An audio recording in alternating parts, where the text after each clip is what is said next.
The following is a production of CUTV Sports.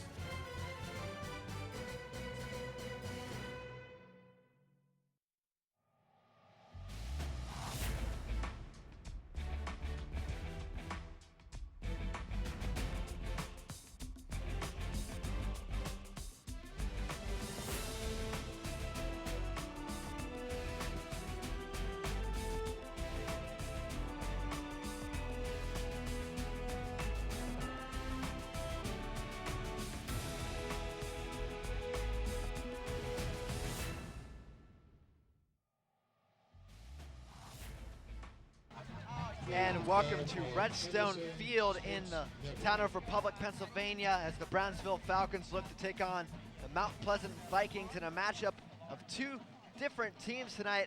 Joining me is Cody Jeanette. I'm Zach Lamar, and Cody, I mentioned it just now, Mount Pleasant coming in 7-0, Brownsville 0-7. Brownsville looking to upset the Vikings. We look at their last game now. Yeah, Mount Pleasant had the big victory against Washington to get their 7th win on the season with a 47-22 score, and Brownsville fell to Southmoreland last week 23-6. So Brownsville's coming back home. They're hungry, and Mount Pleasant, you know, as strong as they are, coming in, they're the visitors today. It's the It just spells a good matchup, because when you take into account of all the fervor that may be happening. Absolutely. We look at the last time these two teams played back October 19th, 2012. That was a year and 1 day ago. Mount Pleasant at home, they won 48-0.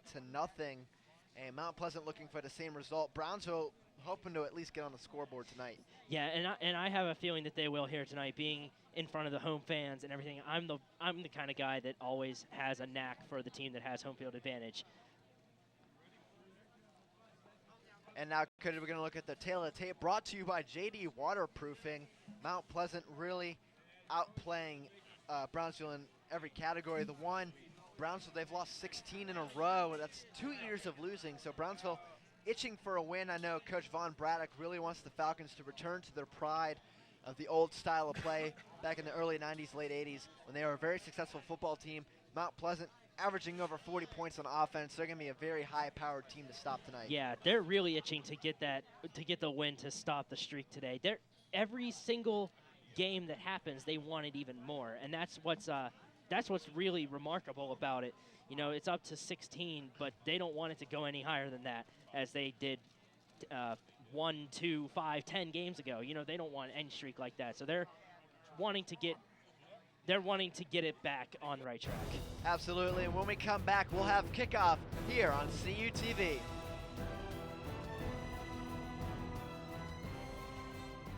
CUTV is your home for local high school football action.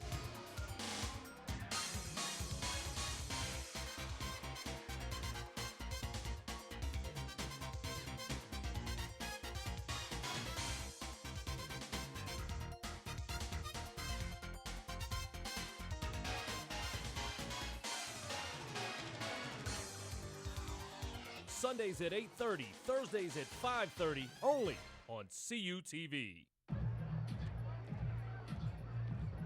If you drive buzzed, it could cost you around $10,000. You'll face major legal fees, major fines, and steep insurance penalties. You could lose everything. Nothing kills a buzz like getting pulled over for buzz driving, because buzz driving is drunk driving. Something's not right. My first symptoms were constant tingling in my toes. Had double vision. They said you have multiple sclerosis. Kind of had to get a grasp on reality. I had to adapt and change very rapidly. I had to learn how to drive with my hands. Yeah, that was interesting. A symptom may cause you not to be able to do that anymore. And at one point, I wasn't able to do any of those. Since I've been cycling, it's definitely helped my walking. It's a fantastic opportunity to be working together with a common goal of curing MS, and sharing is the key. Watch CUTV online anytime, anywhere. Check out your favorite original programs, coverage of the biggest events on campus, and cheer on your Vulcan sports teams. CUTV, Log on, tune in now. Visit cutv.calu.edu/live.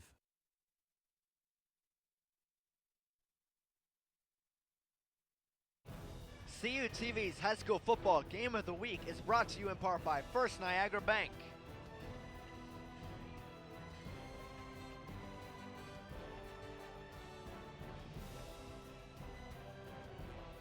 JD Waterproofing.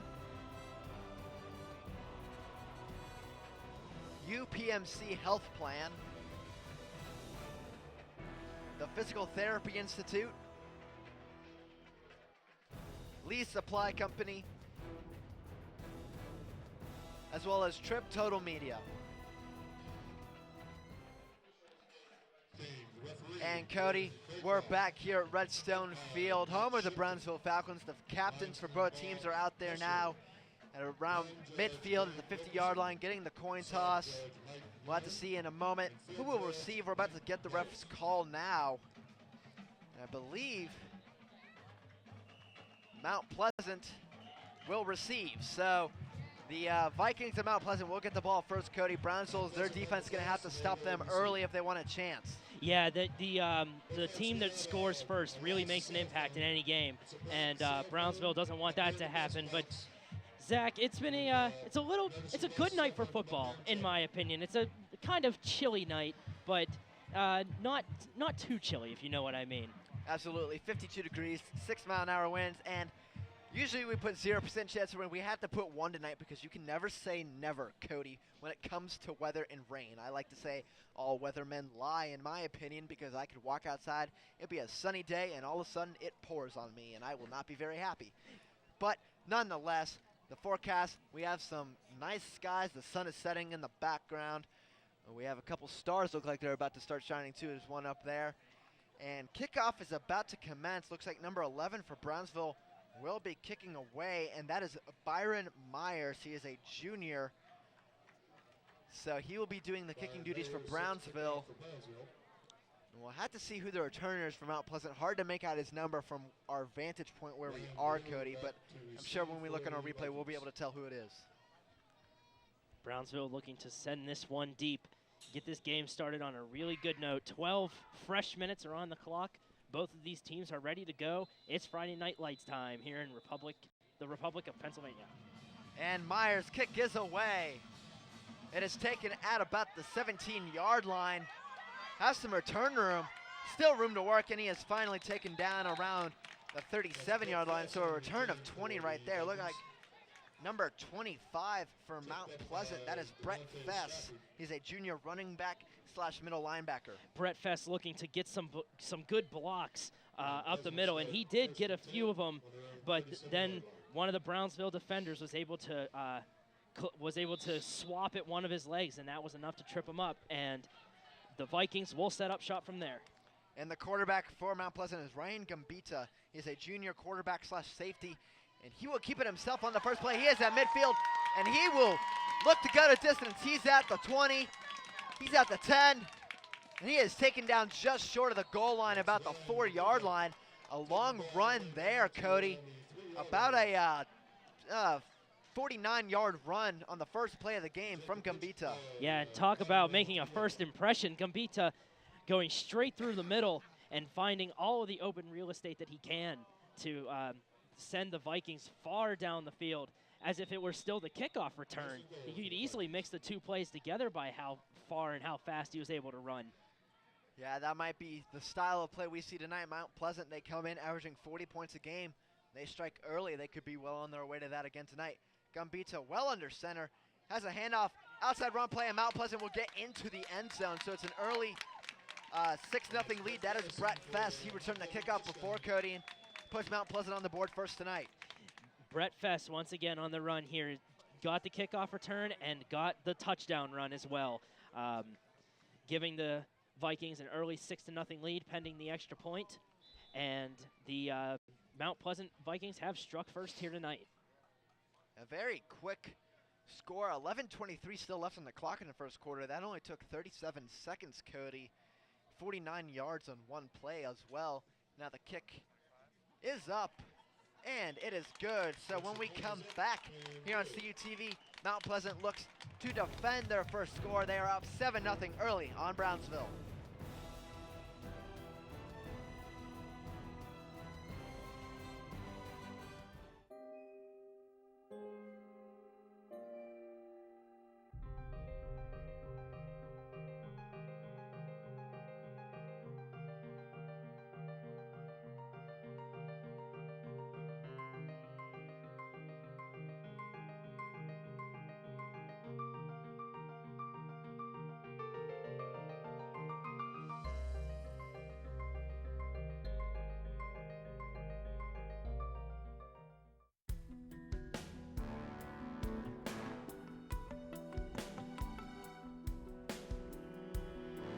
You're watching CUTV, California University Television.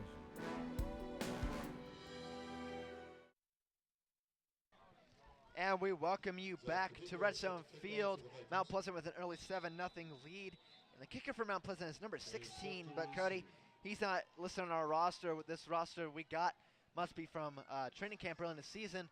The kick will be taken about the 16-yard line. Not a lot of return room to work with. Looks like number 46 for the Falcons. He'll be taken down about the 21-yard line, number 46. I have to scan our roster here real fast. Or, excuse me, that's actually 45. Thank you, Cody. It's Dominique Gregory. He is a senior this year, looking to make a mark on some of his last opportunities this year. Yeah, Dominique didn't necessarily have that much room to work with. Mount Pleasant's defense was really quick to collapse on the spot where the ball landed, and able to get him down quickly and pin the Falcons deep in their own territory. Now Brownsville will start with the ball at about the 21-yard line. Start their first offensive drive, and the snap is botched. Looks like Brownsville will recover that. That is number 12 for the Falcons, I believe. Actually, no, 32. Excuse me, ladies and gentlemen. It's hard to tell the numbers from up here. That is Shane Roebuck. He's a junior quarterback. Yeah, Shane Roebuck couldn't really tell if it was if the center was to blame or if the ball just bobbled in and out of his hands. The play happened too quickly. So the snap might have been low, too, to make it all awkward. But Brownsville now even pushed farther back.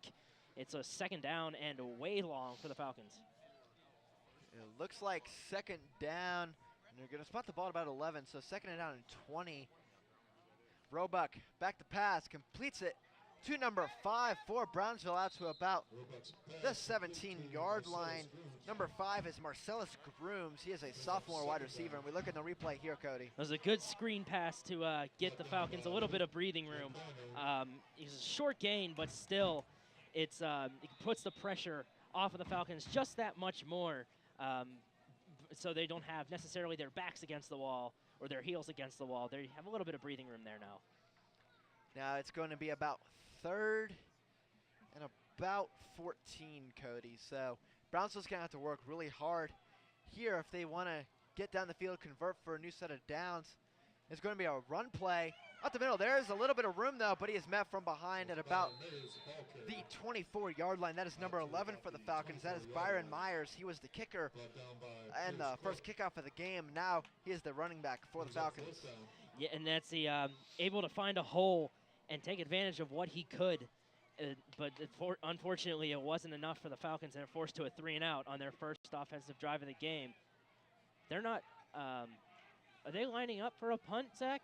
Looks like they are. It looks like they are. There's number 7, Keyshawn Gregory. He is a junior. Looks like he's going to punt the ball away on 4th and 8 for the Falcons. Returner for Mount Pleasant, stationed about the 46-yard line, his own territory. The punt is away as a short, wide punt. Goes out of bounds right at midfield. So Mount Pleasant with very good starting field position for their second offensive drive. Look to add to their early score. That was 7-0. And if you take a look at the interstate conference standings here, Mount Pleasant sitting at the top, clinching that first playoff spot with a 7-0 record. Brownsville sitting at the bottom with their 0-7 record. Two opposite teams of the spectrum here tonight.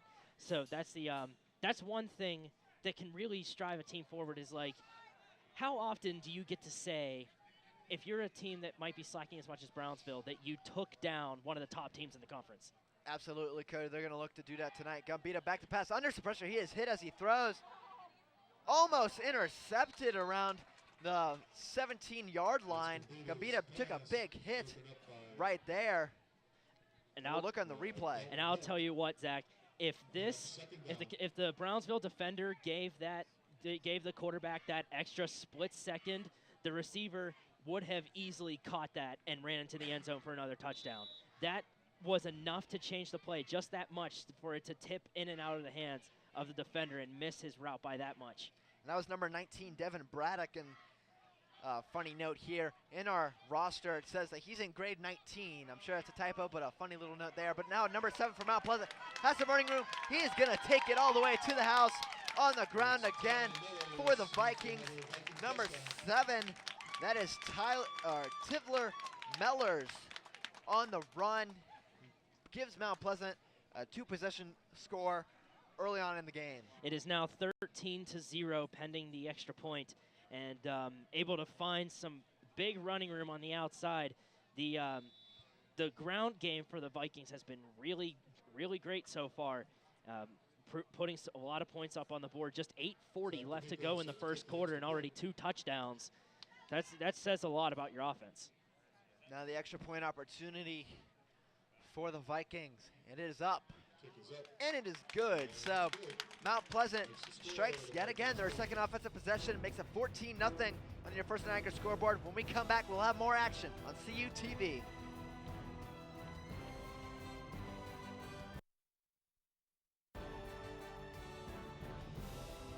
CUTV is your home for local high school football action.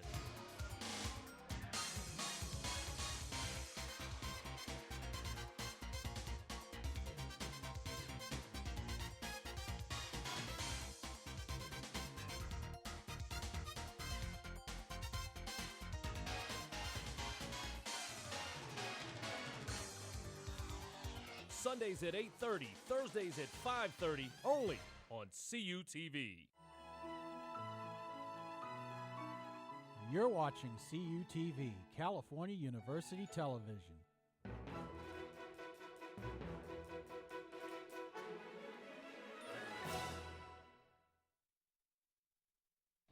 And welcome back to Redstone Field. Brownsville about to receive the kick. It is in the air.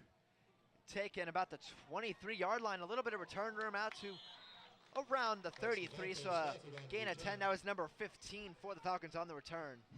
And on the return, that was Devontae Stafford looking for some room to give Brownsville some good field position after their first drive. It was forced to a 3-and-out. So they're looking to bounce back after that and get some offensive production, convert some first downs, make those small little plays that matter in a team marching down the field to get themselves back into this game and not let it get carried away early on.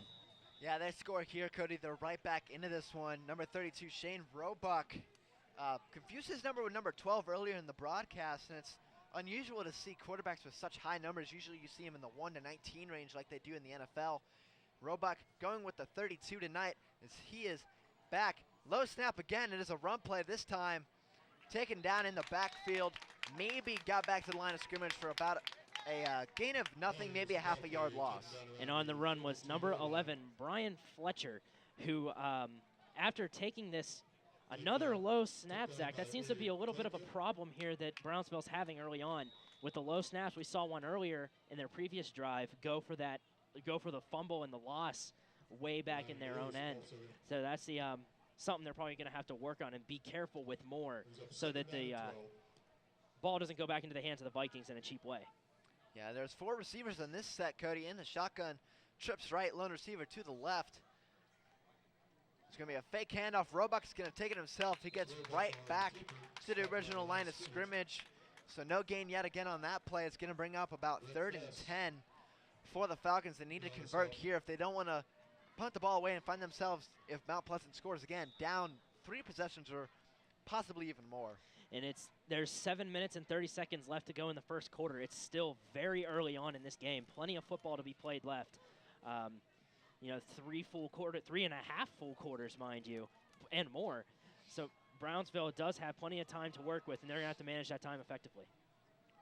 Now looks like the same set here in shotgun, sidecar to the right, trips right, and a lone receiver to the left. Roebuck is back to pass, under some pressure, has to get it away, and it is dropped.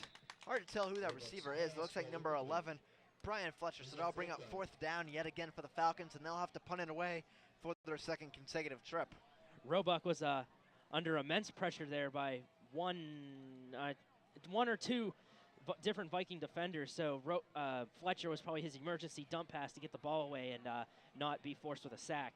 But regardless of the turnout of the play, the punter has taken the field for the Falcons, and we will see them punt it away. Yeah, number 25 for Mount Pleasant, Brett Fest, was leading the pressure. As now the punt is away. It's a long punt this time, and it is taken by Brownsville about the 34-yard line. Looks like number 22 for the Falcons. That is Dalton Holt. He is a freshman, I'm sure, getting some time on special teams. Now we look at Mount Pleasant's schedule. And Cody, the big one last week at Washington, a team who, even without Shy McKenzie, had done really well this season. Big win over the Little Prexies, 47-22. Yeah, that was a huge win for Mount Pleasant, getting it, and let alone one of that magnitude, getting 25 points more than your opponent. That really says a lot. So getting that win over Washington was vital. Absolutely, Cody. And with that win, they have clinched at least a share of the conference title, have clinched a playoff spot. They're looking to make a deep run in postseason this season. That is a handoff up the middle, and Brownsville defenders are there to meet him for a gain of about 2 yards on the play, so we'll bring up about 2nd and 8. Number 52 for the Falcons on the tackle, and that is Scott Gardner. He is a senior linebacker. And it looked like the quarterback for the Vikings almost had a little bit of trouble with that snap. I saw the ball turn in his hands. I'm not sure if he did that on purpose or if he bobbled the snap a little bit, but maintaining good control there and able to hand it off to his running back cleanly. We'll bring up 2nd and 8. Another run play. And that looks like it is going to be just enough for a 1st down. Maybe just a little bit short. Might force a very 3rd and short. That was number 7. That was Tyler Mellors. Scored earlier in the game. 2nd touchdown for Mount Pleasant. It looks like it's going to be a new set of downs for Mount Pleasant as the chains move. And Mount Pleasant once again going with the ground game. I don't think we've seen them throw a single pass yet. They're really attacking this Brownsville defense, old school smash mouth style football, running it up the gut, getting any yards that they can, and it's proven effective so far. Well, if it ain't broke, don't fix it. We see a pass here. That is incomplete. Receiver drops it. That was number 1, Brennan Ramella for Mount Pleasant. Pass hit him right in the chest now, just not able to hold on to it, Cody. Yeah, in and out of his hands. I'm sure he's wondering himself how he didn't catch it. Hit him square in the number. It just might have taken a weird bounce off of one of his chest protectors or his shoulder pad or something and caused him to drop it. But we'll never know as it's 2nd down and 10. Yeah, the old phrase is catch it with your hands, not your chest. You want to get your hands out there and secure the ball before letting it actually get to you. As we have a end around play now. Some running room for Mount Pleasant. Still going, taken down about the 33-yard line in Brownsville territory. That is number 25, Brett Fess for the Vikings. I'll tell you what, Zach, that was a fantastic motion move there before the snap by Fess.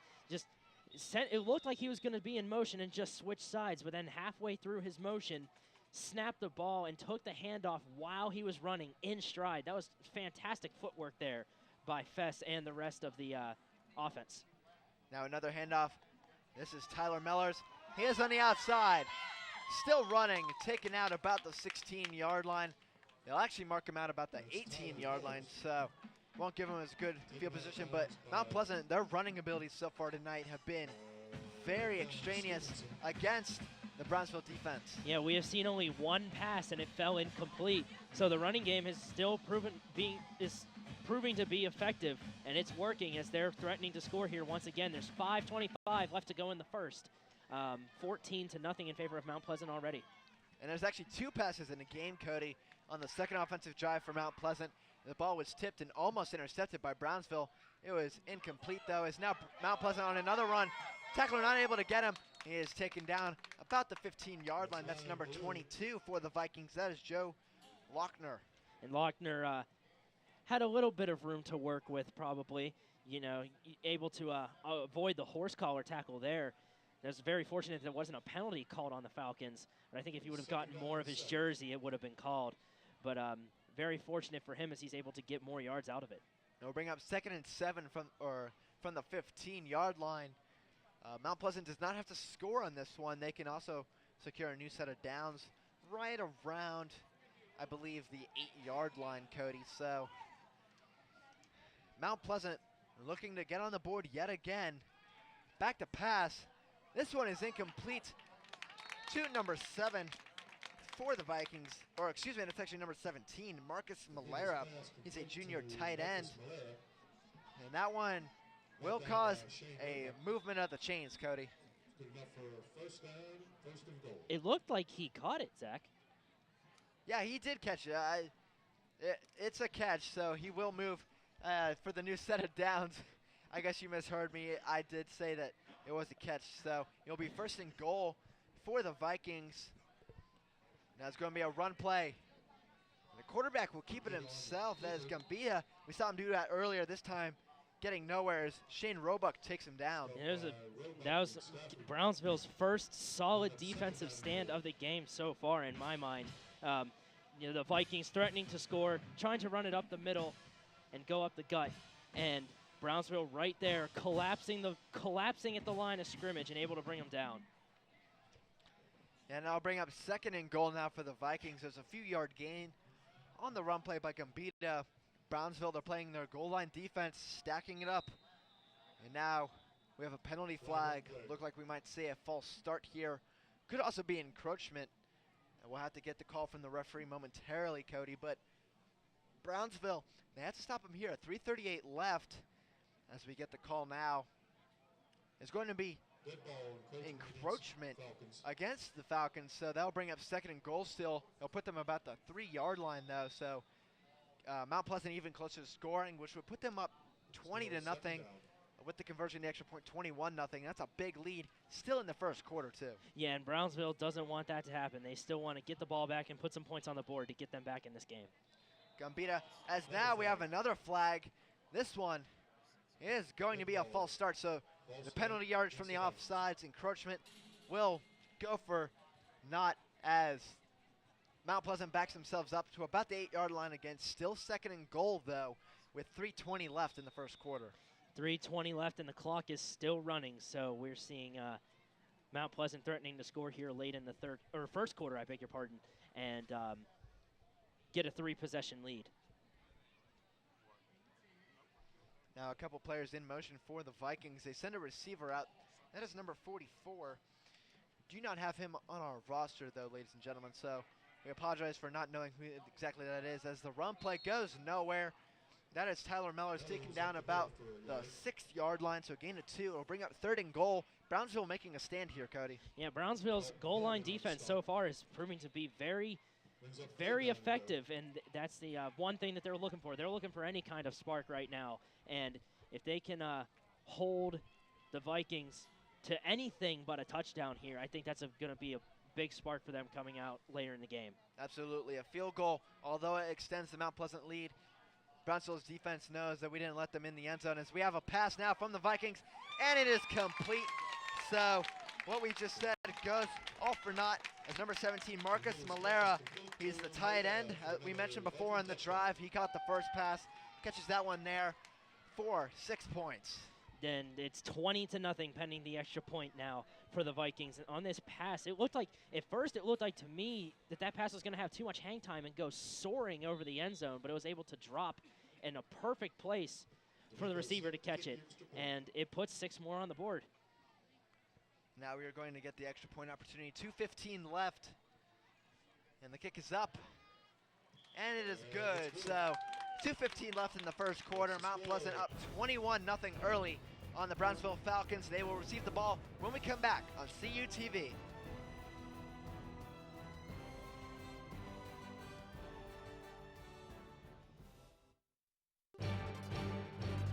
Need to know what's happening in your area?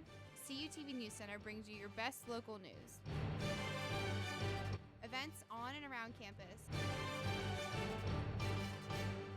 Local weather.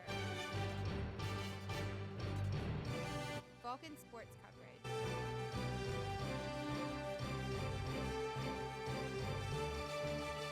CUTV News Center, live, Thursdays at 5.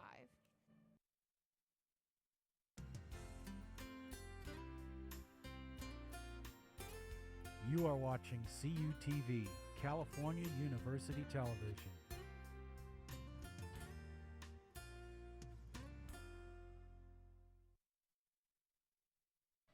And we are back here at Redstone Field. Mount Pleasant with their third touchdown so far. Still the first quarter, up 21-0 on Brownsville. They are back to receive the kick. Taking it about the 23-yard line, or excuse me, that's the 18-yard line. Get to about the 30, so a gain of 12. That is number 45. That is Dominique Gregory. He is a senior on the return. Dominique Gregory once again looking to get some good blocks going up the middle, just like how it proved to be effective for Mount Pleasant.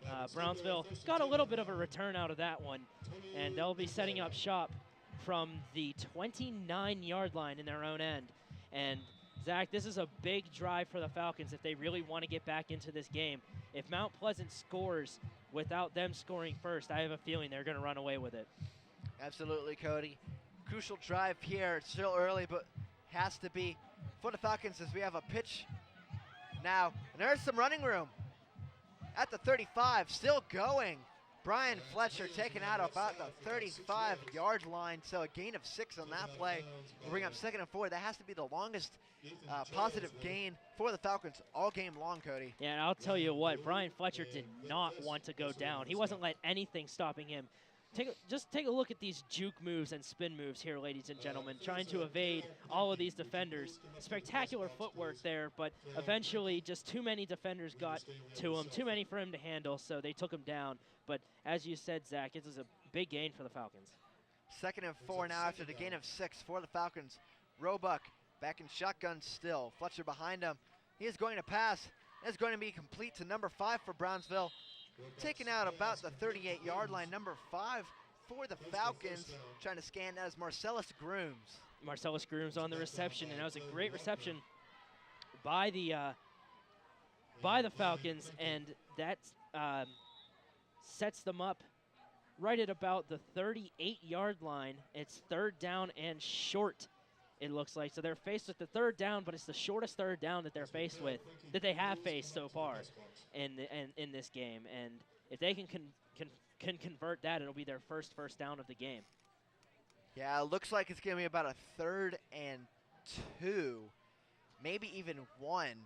Looks like they actually have the yard marker spotted at the 39, so it's going to be 3rd and 1 for the Falcons. We might see a run play again to Fletcher here. He's been running pretty well today. Longest gain is, of course, 6 yards and a couple plays ago. 3 receivers on this set. There's a fullback, so a little bit of a tight formation this time. The Falcons with the snap. Fletcher with the ball. He will get the 1st down, but there's a penalty flag on the play, Cody. We might see a holding call here against the Falcons based on where it was thrown from. The Mount Pleasant coaches are signaling like it was against the Falcons, and they're pointing to march down the field, so it looks like they will accept it. Granted that I am reading their hand signals correctly. And it's going to be a personal foul. It's a chop block.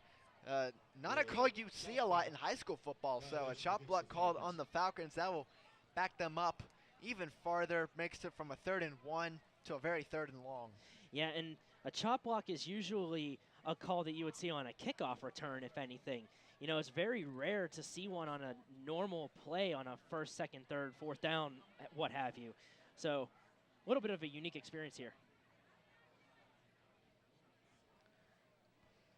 Yeah, Cody, an explanation of a chop block for those viewers at home who may not know the exact termination of it. When a player on the offensive line is engaged with a player from the defense, if another player comes and chops at his knees, that's a chop block. And I believe that's a 15-yard penalty that will spot them back at the 24-yard line, and it'll make it 3rd and 17 now for the Falcons. And it's a low snap. Roebuck under pressure. He gets away, though. And now the ball is fumbled, and Mount Pleasant will recover at the 27-yard line. So although Roebuck got away, number 22 for the Vikings, and that is Joe Lochner. He recovers the fumble, and the Vikings look to set up another scoring drive here. And there's another low snap there, Zach. And I thought I thought that the quarterback was going to be able to get away with this one, but probably just didn't have a good firm grip on it when he was trying to run away, and the ball slipped out and Mount Pleasant recovered. So now Mount Pleasant with great field position to take a 4-possession lead here. They're setting up right at the 28-yard line. It's 1st and 10 for the Vikings. And we hate to say it so early in a contest, but the mercy rule, you have to start wondering if that might come to effect. It's 35-0 when a team is above by 35 points. The mercy rule comes into effect. It doesn't start till halftime, of course, but now we have a run play up the middle, and Brett Fest, he stumbles on his way down the field to about the 24-yard line. But back to what I was saying, Cody, the mercy rule, if that comes into effect, the running clock starts in the start of the second half, so Brownsville is going to have to make up some ground while the first half is still going on. We're still in the first quarter with a minute left. Yeah, there's just under a minute left in the first quarter. The Vikings with a 21-0 lead over the Falcons, 3 possessions, and like you said, Zach, with the 35-point difference, that's when the mercy rule comes into effect, but you won't see that until the second half. And now we have another run play. Mount Pleasant runner gets outside, dives to the end zone, and he is in. That is number 7 for the Vikings. That is Tyler Mellors. That is his second touchdown of the day, and the Vikings now up by 4 possessions. It is currently 27-0, barring the extra point. And Mellors once again with another touchdown on the ground. The ground game has been proving to be really effective for these Vikings here so far. You know, we haven't seen much gain through the air. We saw the 1 touchdown pass made, but that was pretty much it. And, you know, it's good old school style football, just running it, attacking the defense, and they're able to score. So Mount Pleasant, as the first quarter is starting to wind down, there's 36 seconds still left on the clock. The extra point about to be attempted by the Vikings. It is up, and it is good. So when we come back from break, we'll have the conclusion of the first quarter, Cody. Mount Pleasant with an early but big 28-0 lead against the Falcons here on CUTV.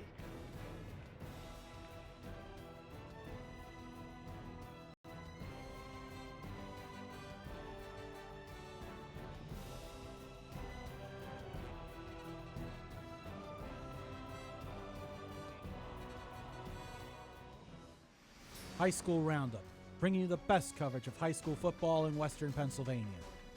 Tune in for scores, highlights, analysis, and the best plays from the previous week, plus previews and predictions of the week's biggest games, standings from across the region, and news from around the state. High School Roundup. Catch it. Tuesdays, Wednesdays, and Thursdays on CUTV.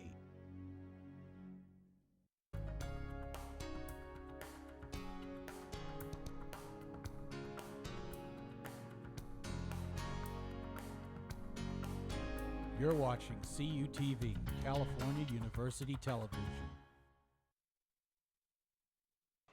And welcome back as kickoff has come, and it is returned out to about the 33-yard line. And Cody, a note here for the Mount Pleasant roster. Number 22, we've been saying it's Joe Lochner on the runs and the fumble recovery. It's actually Ryan Ballou.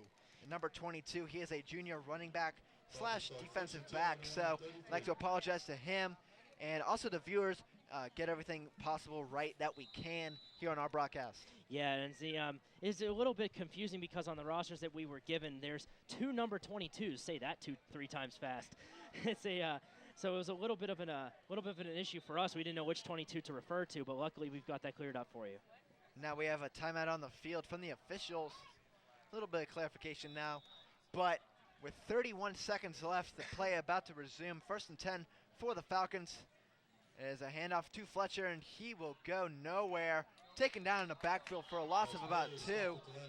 Their ball is loose, but they're going to say that Fletcher was stopped. His progress was impeded. So time looks like it's probably going to run down here, Cody. Yeah, and Fletcher was down by contact, at least in my eyes he was. So so fortunately it wasn't a fumble for the Falcons. But Zach, you are right. That will be the last play of the first quarter as we see 2-1 and time has expired with 28-0 lead for the Vikings.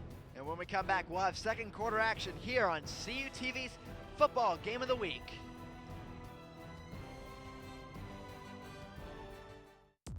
Watch CUTV online anytime, anywhere.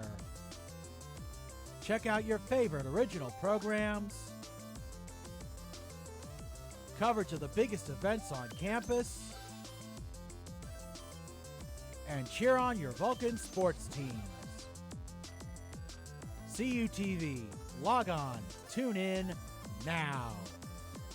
Visit cutv.calu.edu/live.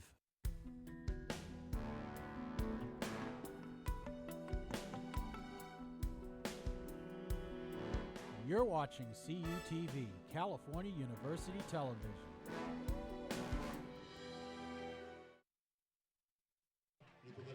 And we welcome you back to Redstone Field. You see on your UPMC Health Plan scoreboard is 28-0 Mount Pleasant as the second quarter is about to start. A fresh 12 minutes on the clock, and the Falcons bring up about 2nd and 11 to start this quarter.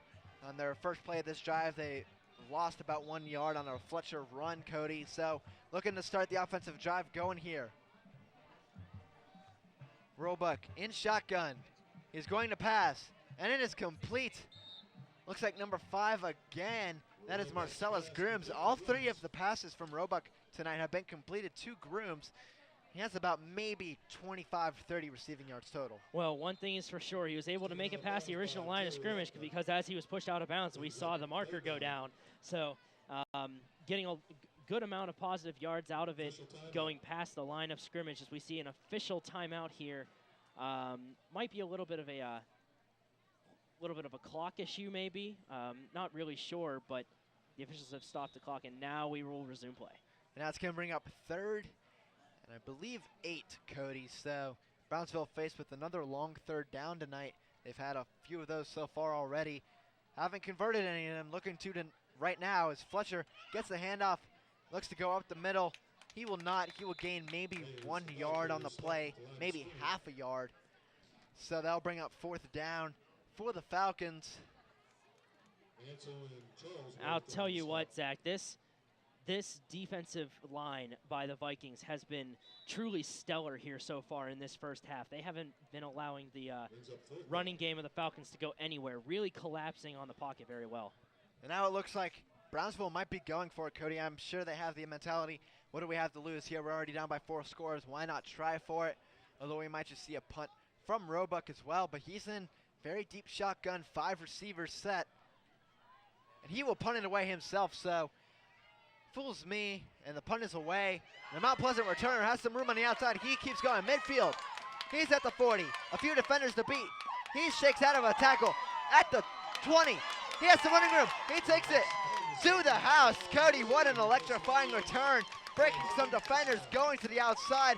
That is number 22, Ryan Ballou. We mentioned him before. Now we get to say his name on the first play. We've been able to actually know who it was. Yeah, Ryan Ballou showing fantastic footwork here. Great athleticism here, evading all the defenders, making jukes and spin moves where he needed to. Do you see him break that tackle there? That's just one example of the many moves that he was able to really do there on that play. It's truly phenomenal athleticism there by Ballou, and it puts the Vikings on the board for 6 more points, 34-0, pending the extra point.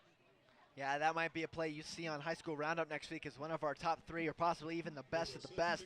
Such an electrifying return from Ballou as the extra point is up, and it is blocked. So Mount Pleasant does not convert the extra point. There remains 34-0 with about 10:40 left in the first half. When we come back, more action. Brownsville will receive the kick here on CUTV.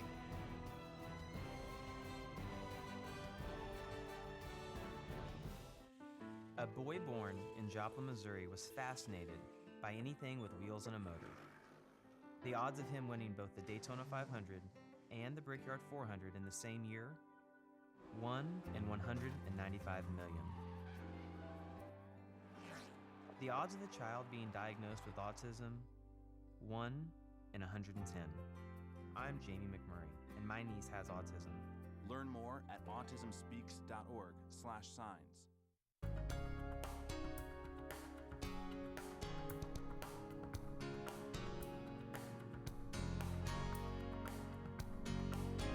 You're watching CUTV, California University Television. And we are back here on CUTV's High School Football Game of the Week as we have just gotten clarification, Cody, number 16 for the Vikings, doing the kicking duties as Ryan Domingo, kind gentleman next to us from Mount Pleasant High School, able to clarify it for us as the kick is away, taken around the 11-yard line, and Brownsville looks to return it. And they will get out to about the 27-yard line. Now, Cody, late in the season, we're going to look at some of the clinched playoff berths. Quad A, we have Gateway, McKeesport, Hempfield, Penn Trafford, Kiski, and a few other teams. I know Gateway and McKeesport, some of the ones we look at on High School Roundup every week. Yeah, and then you have also teams like Upper St. Clair and Bethel Park and Woodland Hills who had a phenomenal playoff run last year as well. They made it very far. So they're looking for a repeat of that or make it even farther this year. But congratulations go out to those teams for already clinching a playoff berth. Now Brownsville with 1st and 10 from around the 27, 28-yard line. Hard to tell the yard marker. A low snap yet again. Fletcher with the ball. He will be taken down about the 20-yard line. So we've seen a few low snaps tonight, Cody, and that one, like some of the others, have doomed the Falcons into long losses. Yeah, and sometimes it works out not necessarily in the worst of outcomes, as we saw with the quarterback able to sneak away with it a couple times. But one of those ones, that one, for example, resulted in a huge loss. So something that the Falcons are definitely going to take to the locker room, as I would if I were the coach. I would say to try to ease up on the snaps. You know, just take a deep breath, calm down a little bit, and get the snaps off cleanly, and it'll result in better plays. That will bring up 2nd and 18 for the Falcons. 9:40 left in the first half, and now we have an official's timeout. It's going to be a timeout taken by Brownsville, so they're going to set up exactly what play call they want to go with, Cody. On a 2nd and very long 18. Not a lot of success tonight. They have not converted any of their downs so far into new sets, and you see their schedule. We mentioned before in the open, they've lost 16 straight. But the good thing is to see that Brownsville has been scoring in some of these games. 21 against York, 20 against the Jeanette team, who is usually pretty good, 14 against Washington. Tonight they're getting shut out so far, but there's still a lot of time left, Cody. They might be able to turn that around and get maybe 14 to 20 points on the board. That would be a success for them.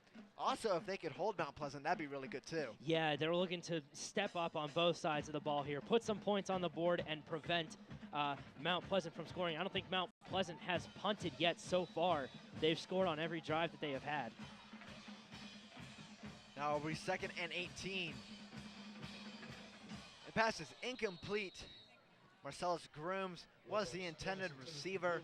That was the first one he had missed all night, so bring up 3rd and 18 for the Falcons, and they really need to convert this one, Cody, if they want to have a chance to put some points on the board and get back into this one.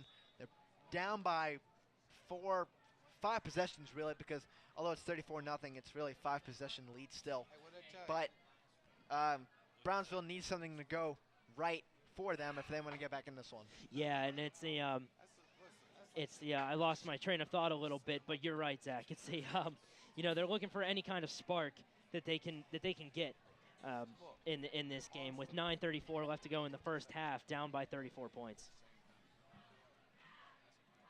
Now, it's a very low snap, Cody, and Roebuck will be taken down back around the 17-yard line, so that's going to bring up a 4th and 21. And I'm sure you're going to see the punting units come out as we see here. Another low snap. We've seen that a lot tonight. I'm sure it's either the center or the quarterback's just not preparing for the snap right away. A lot of factors could go into that, so we'll have to see as the punt is about to commence for Brownsville. And another low snap. And now, ball is fumbled, recovered by Mount Pleasant and taken into the end zone for a touchdown. An interesting series of events there, Cody. Couldn't tell exactly if the ball was still loose or not. Number 10 for Mount Pleasant. He's actually not on our roster. So we apologize yet again, but he is the one who went in for the score. And Mount Pleasant up now 40-0. Yeah, that was a really interesting series of events. It looked like the punter for Brownsville was able to, well, just barely get his foot on it, trying a little desperation kick to get anything off, but then it got blocked literally right at where his foot was. And then, you know, since it was touched by Mount Pleasant defender, it's a live ball. Anyone can jump on it, and Mount Pleasant got it and ran it into the end zone for a touchdown. And the extra point is up, and it is good. So Mount Pleasant now with a 41-0 lead. 8:53 still left in the first half. When we come back, some more action here on CUTV.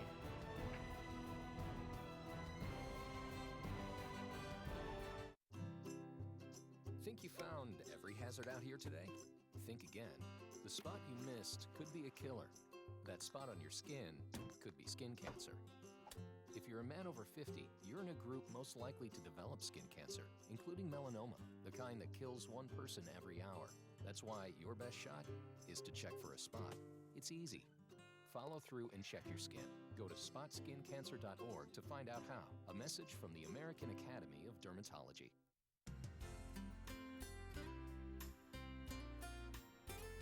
You are watching CUTV, California University Television.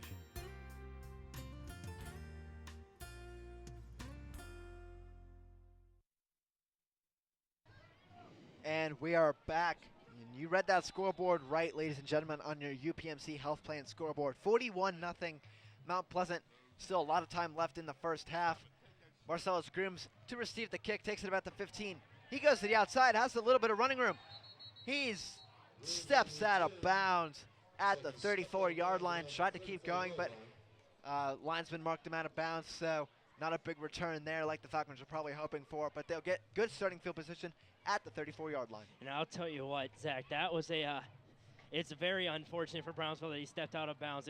It had to have been close if he kept going, you know, trying to fool the official, but he had the whole field ahead of him. It was clear as day. No defenders to beat. He had the speed to beat out the Viking defense. He would have had a touchdown in my eyes, but unfortunately just probably got the tip of his heel out of bounds, and that ruled him down out there. So it's 8:46 left to go in the first half, and they set up shop there. 1st and 10 now for the Falcons. And there's a run, but he is stuffed up immediately by the Mount Pleasant defenders. That is number 15 for the Falcons. That is Devontae Stafford. Looks like number 6 was part of the tackle squad. That is Javion Ansel. So, good tackle right there by the Mount Pleasant defender. Actually just kind of shoved the Brownsville lineman back into Stafford and took him down that way. Yeah, and any way you can get him down, if it works, just as long as it's legal. And there goes, again, that Viking rush defense proving to be really stellar here early on. Now bring up 2nd and 12 for the Falcons. They are back to pass, and the ball is fumbled. So Mount Pleasant has a recovery. Shane Roebuck loses the ball again. Number 3 for the Vikings comes up with it as Pierce Cook, a junior wide receiver slash linebacker. I'll have to look on the replay. I couldn't exactly tell if he lost the ball or not. Yeah, with the way the defenders were going after Roebuck and the running back, I thought that the Falcons had control, but it easily fooled me, and the ball did come out. I saw it fall onto the ground, and Mount Pleasant jump on it to recover. So that's another turnover for the Falcons. And the Vikings will set out shop deep in Brownsville territory, right at around the 20-yard line. Yeah, they are about the 19-yard line, it looks like, Cody. So first snap here, taken to about the 15-yard line. Progress has been stopped there for the Mount Pleasant runner. That is number 6. That is Jalen Ansel on the run. The Vikings looking to put it in the end zone yet again for more points. Could possibly make it 48-0 on this drive. Yeah, Jalen Ansel looking for a hole to open up in the middle. Not showing much patience though, as he's met really quickly by the Brownsville defenders. But there was no. It didn't seem like there were many offensive linemen to get blocks behind. So just squeezing out any yards that he could. Now, looks like we have a false start here against the Vikings. Could see some movement on the line, Cody. We'll get the official call here momentarily. And it is going to be false start against the Vikings. So that'll bring up 2nd and 9 with the added penalty yards. So stops them momentarily, but Brownsville's defense has to really step up if they want to stop them from scoring on this drive as well. Yeah, there's 7 minutes and 4 seconds left to go on the clock in the second quarter. And Brownsville down 41-0, looking for a big defensive stand. Now the snap, and there's a pass from Gambita. Receiver open, and that is a touchdown for the Vikings. That is number 1, Brendan Ramella, a sophomore wide receiver with the touchdown reception. Gambita, that is his 2nd touchdown pass of the day, puts the Vikings up 47-0. 6:51 left to go in the second quarter, and we're seeing Mount Pleasant start to run away with it here in the first half, with taking the large lead here, and still a whole half left to go. And it's looking to be a one-sided game. Brownsville going to do anything that they can to make a name for themselves in this game. Yeah, and the mercy rule, although it would be in effect as the kick is up and it's 48-0, does not start to the second half, so still 6:51 left in the first half, left to go, Cody. When we come back, 48-0 Brownsville, your score here on CUTV.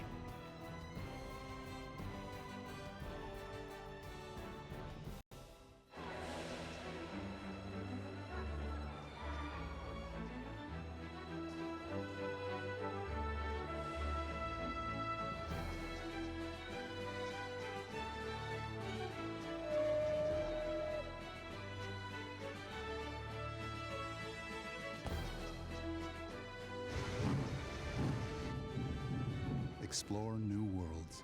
Read. Visit literacy.gov and let the journey begin.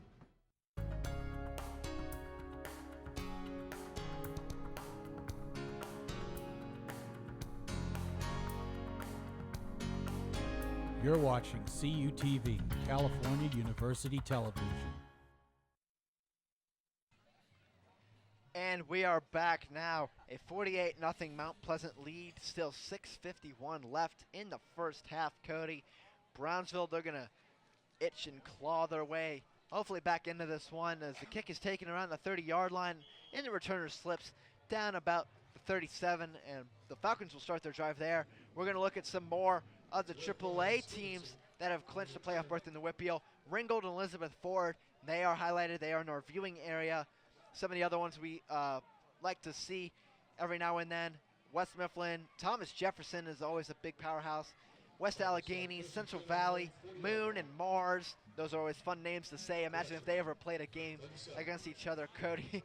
And then Franklin Regional, Newcastle, Montour, and Central Valley as well. So those are all the teams that have clinched so far. A few more spots still left in AAA. I would call the Moon and Mars game the space game, as generic as that may sound, but how often do you hear something that crazy? So it would really be unique, that's for sure. Yeah, it's too bad the Space Jam is already taken. That could have been a big moniker for it as well, as the pass is incomplete now, but it looks like there's going to be a flag for pass interference on this one, as the defender for Mount Pleasant looks like he impeded with Marcellus Grooms a little bit early, got there from behind, just too close to the pass, and the linesman was right there to throw the flag, so it's going to be a pass interference call, it looks like. Yeah, the officials are discussing it over, making sure they all saw the right thing. But I saw the same thing you did, Zach. I saw the defender get on the receiver too early, and that is exactly what it's called. It is pass interference on the Vikings. So it will move the ball left to right in favor of Brownsville. And Cody, that is going to be, I believe, the farthest that Brownsville has been on the field all night long, as they are going to be spotted in Mount Pleasant territory at the 47-yard line. So first time they've been in Mount Pleasant territory. This is also their first drive where they've had another first down. So maybe they can make something out of this one and get on the scoreboard with 6:42 left in the first half. Now the pass is deep. Receiver's there, but it is thrown over his head, and Roebuck is down on the field, but he gets up now after taking a big hit on his pass. Yeah, and it looked like the receiver, Marcellus Grooms, either lost track of the ball or just saw that it was way too high over his head, and we didn't see him really make that much effort to try and catch it. But as we saw, it went flying and went out of bounds. So it was probably the second option that I said, but still, you know, it's the might have been a little bit of a miscommunication on the route, or the fact that the quarterback was hurried, trying to rush it off and get it out there and not take a sack. Now it's going to be 2nd and 10 from the 47. Brownsville looking to convert here on this drive, try and get on the scoreboard. It's a handoff up the middle to Fletcher. He has a little bit of running room. Taken down about the 42-yard line, so a gain of 5 on that play. Bring up 3rd and medium at 5 yards away from the new set of downs. And Brownsville faced with a 3rd down situation here, but what's different about this one is that they're somewhat close to what you would call 4-down territory, where you would go for it on 4th down. But I think if you're down by this many points, even if it's the first half, you have to go for it on 4th down to claw, as you were saying before, to claw your way back in it. And that's the that might be the case here. Yeah, and we have 3rd down and 5 now for the Falcons. Roebuck will keep it himself, tries to get to the outside. He will not. Taken down about the 43-yard line, so that's going to be a loss on the play. So Brownsville faced with a tough decision here. Do they go for it on 4th down, or do they just punt it away? And I'm seeing Roebuck get down on his knees for a lot of these snaps, and that's telling me that a lot of these snaps, again, are being very low to the ground. So that's proving to be a continuous problem here for the Falcons here early on, not able to get that offensive consistency going with the clean snaps. So we might have been seeing a lot more offensive production if the snaps were cleaner, because every little thing on a play matters, from the snap to the reception to the run up the middle to a key block. Everything's important. And now we have 5 receivers on this set. Trips left, duos right. He is going to pass. And it is almost intercepted, so it'll be a turnover on downs. The Mount Pleasant Vikings will take control back at the original line of scrimmage, where Brownsville just took that 4th down snap. You look on the replay, the pass almost intercepted, almost caught as well by Marcellus Grimm, so that could have been a dual completion. I believe the tie, though, like in baseball, tie goes to the runner. I believe the tie goes to the receiver. Yeah, and they do that to promote the offense and score a lot, and so that the more points can be scored and everything. They do that in every sport like that. The tie goes in favor of the offense. But it looked like the defender and the receiver both got one hand on it. That would have been a little bit unique to see if they both tried to pull it in, but ended up in a tug-of-war match. You know, you normally don't see that. You see that in something like basketball. Now we have under 5 minutes left in the first half. It's going to be a run play and taken down maybe for a gain of 1 on the play. So 2nd and 9. That was number 6. That was Jalen Ansel on the run. We have a new quarterback in for Mount Pleasant. It is number 5, Nathan Pizak. I apologize if I butchered that name a little bit, but the new quarterback in for Mount Pleasant after taking such a commanding lead. You know, it's good to see some more players get some playing time in these situations. Yeah, it's the advantage of going up early and big. You can get some of your players that don't play a lot in some action. You never know when injuries might strike, because we have another run to the outside. Some running room. And it's good enough for a 1st down, about 1 yard pass. That is number 33 for the Vikings. That is Isaac Garstecki. Isaac Garstecki doing a great job there on the run, sneaking out to the outside and evading all the defenders. You know, once again, the offensive line and the defensive line for this Vikings team has been really, I feel like, a broken record. They've been so stellar so far, you know, getting all those key blocks that they need and to open up holes or to make running room wherever it may be. It's been really great overall. And excuse me, that was actually Kyle Holterman. There's 2 33s on our roster. One of them is an offensive lineman. One of them's a running back. I'll go with the running back. And on this play, looks like another gain of 1 for the Vikings. Number 6, Jalen Ansel. Again, we've called his name a few times. With 3:32 left in the first half, looks like the Vikings, as long as they move down the field, they're trying to just run some clock out and get to halftime and enforce the mercy rule as well. Yeah, that seems like what Mount Pleasant's trying to do here, just run as much of the clock out as they can to get to halftime. And with a 48-0 lead, there's not really much more that can be said about how commanding the Vikings are right now. Now is a keeper. Pizak has it. He is running. Tries to break some defenders, and he will be taken down about the 15-yard line. So a big gain right there, about 30 yards on that play. Brings up a new set of downs for the Vikings. Pizak, we saw Gambita do this earlier. Pizak shows he has some running ability as well for the Vikings. Yeah, showing some tremendous speed there, threading the needle between those two defenders that you see on your screen, if you will. And that's a great athleticism all around by Pizak, and busting into the red zone and threatening to score once again. And now we have a timeout on the field by the officials. I'll have to see exactly what for. Looks like Pizak will be coming off. We might have seen possibly, the only thing that could come to my mind is his helmet might have came off during the last play, and WPIAL rules stipulate that you must sit out one play if your helmet comes off, similar to college. So Gambita back in now. We have a run play to the Vikings runner. Have to see who that is again, as Jalen Ansel, could not remember his name off the top of my head, takes it to about the 7-yard line. And Jalen Ansel just getting, once again, doing that old school style football, running it up the gut, keeping that clock moving, and while all at the same time threatening to score. So it's a killing two birds with one stone, if you will, for the Vikings. So that'll bring up 2nd and 6. 2:09 left in the first half. Vikings inside the red zone, looking to score again, as we have another handoff to Ansel. Brownsville, they're starting to swarm around him a little bit more. The tackle squad led by number 45, Dominique Gregory. He is a senior, so the Falcons defense, their goal line, they stood tall a little bit earlier in the game. Eventually, the Vikings scored. This time they're trying to do the same and keep them out of the end zone and maybe make them settle for a field goal. Yeah, and that's the point that I was going to make, Zach. If there's one thing that's been top-notch for these Falcons, it's their goal line defense. Yeah, it's always one part of a team that's always spectacular. Is now we see it performed yet again. Number 15 this time leading the tackle. And we have to see who that was. That was Devontae Stafford. He is a sophomore, so Mount Pleasant not getting into the end zone this time. They'll be settled with the field goal, as Domenico is back out there to attempt the field goal. We've seen him a couple times on extra points and the kickoffs as well. With 1:03 left, we're going to have the field goal attempt here. We have under a minute left now. So Domenico setting up. Looks like it's going to be maybe a 23-yard field goal attempt. And it's up.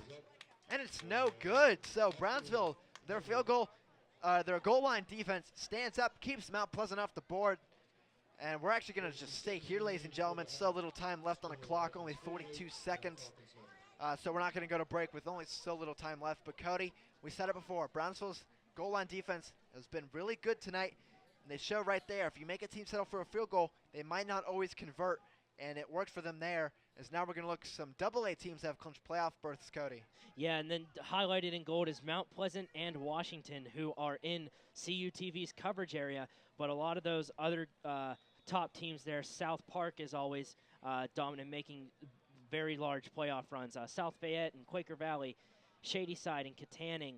A lot of those teams, really dominant forces in the AA. There's a lot of dominance all around, no matter how many A's are in your conference. Absolutely, Cody. There's always successful teams. There's always those teams that look to build towards the future, as Roebuck will keep it and be taken down about the 27-yard line. The clock will keep running, though. Brownsville will keep their timeout. With about 30 seconds left, we might see one more play from the Falcons. Yeah, it looks like they'll have to run one more play. There might be a 1 or 2 second difference between the play clock and the game clock. The game clock right now reading 15 seconds. And the Brownsville's huddled up, but it looks like they're going to let the clock run out because they aren't in any hurry to get to the line of scrimmage. Yeah, it looks like they will let run out, Cody. So halftime is upon us. It's been a big first half for the Vikings. The Falcons, their defense stood up at the end, though, so a good bright spot right there for them to look at going to the future. 48-0 Brownsville at 48-0 Mount Pleasant at halftime over Brownsville, on your UPMC Health Plan scoreboard. When we come back for halftime, we'll see marching bands perform on CUTV.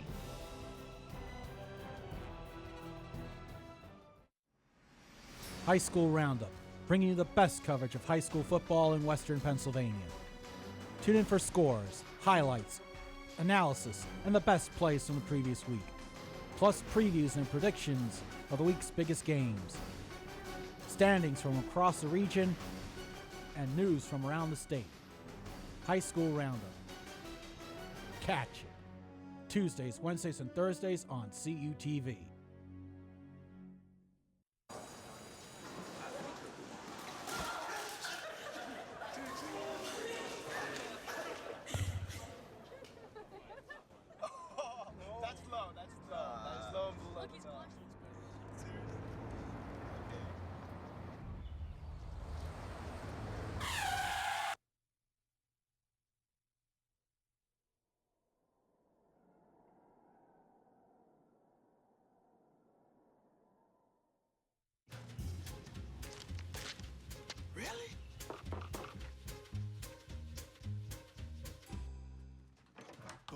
What's up, man? You left some leaves burning out here. Yeah, I just just came in just for a second. Come on, man. If it's too hot to touch, it's too hot to leave. You could torch the whole neighborhood. It's a good point there, Smokey. 9 out of 10 wildfires are caused by humans. Only you can prevent wildfires. Need to know what's happening in your area? CUTV News Center brings you your best local news. Events on and around campus. Local weather. Vulcan sports coverage.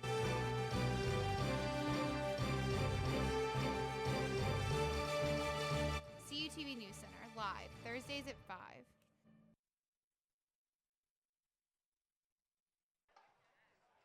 And we are back at Redstone Field. Mount Pleasant has a commanding 48-0 lead at halftime on your UPMC Health Plan scoreboard.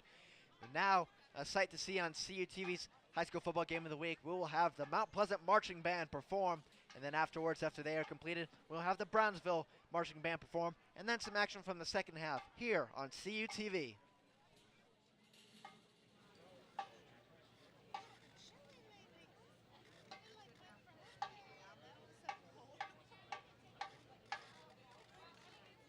Good evening, ladies and gentlemen.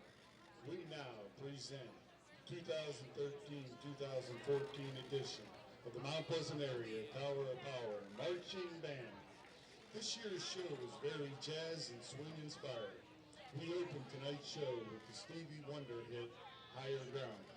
We then feature the Viking Performance Ensemble on the Cab Calloway Standard, Minnie the Moocher. Our next number today features our percussion section on the Duke Ellington classic, It Don't Mean a Thing. We'll again feature our performance ensemble on the Toy Story hit, You've Got a Friend in Me. And we'll conclude our show with the powerful Umbrella Beach.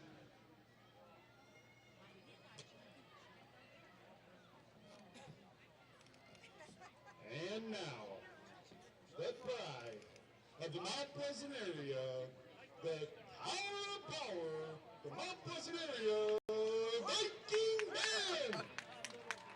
I wish the guy that announced my band.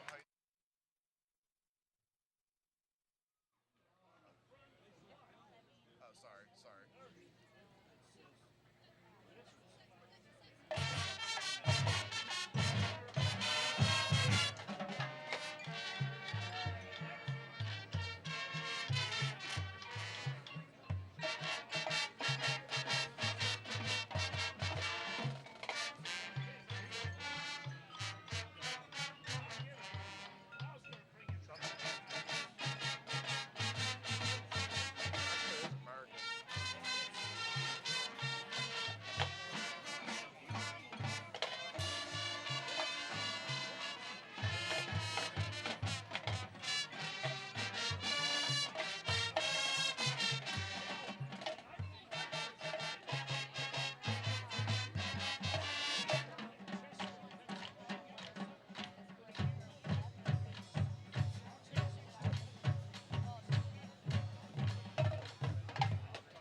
not sure.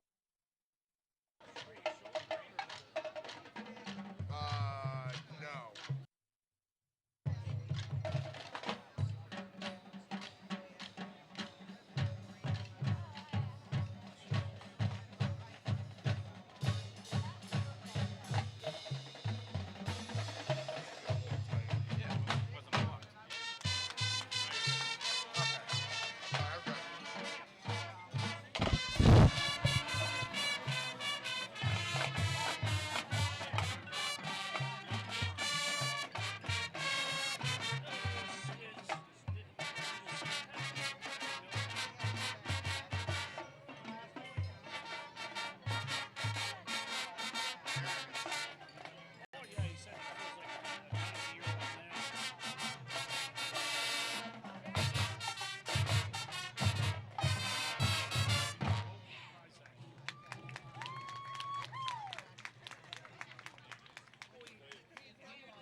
The band was led on the field by senior drum major Brianna Walbaum and junior drum major Randy Burr.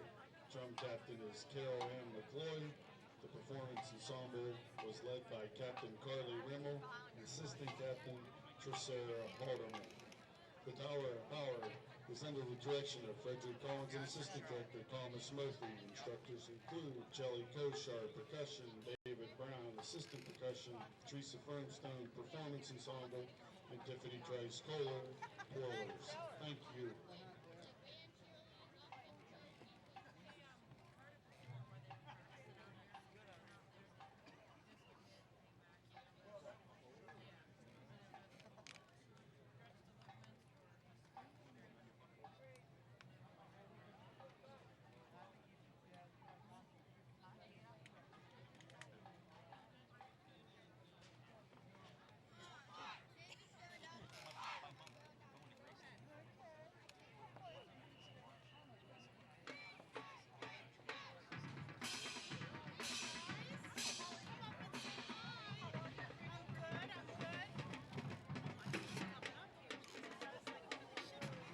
Ladies and gentlemen, please welcome to Redstone Field, the pride of Brownsville, the Brownsville Area Golden Falcon Marching Band.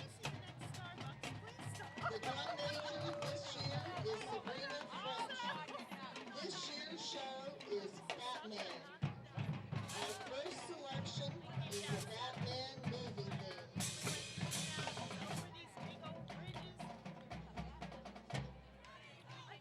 Take it away, Sabrina.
We continue our halftime show with the Batman television theme, featuring a trumpet solo by John Steiner. We then conclude our show with the Batmobile chase. Watch the epic battle scene between Batman and the Joker. The part of the Joker is played by Emily Bean.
direction of Mr. Andy Giles. Assistants, Patty Fasano and John Hughes.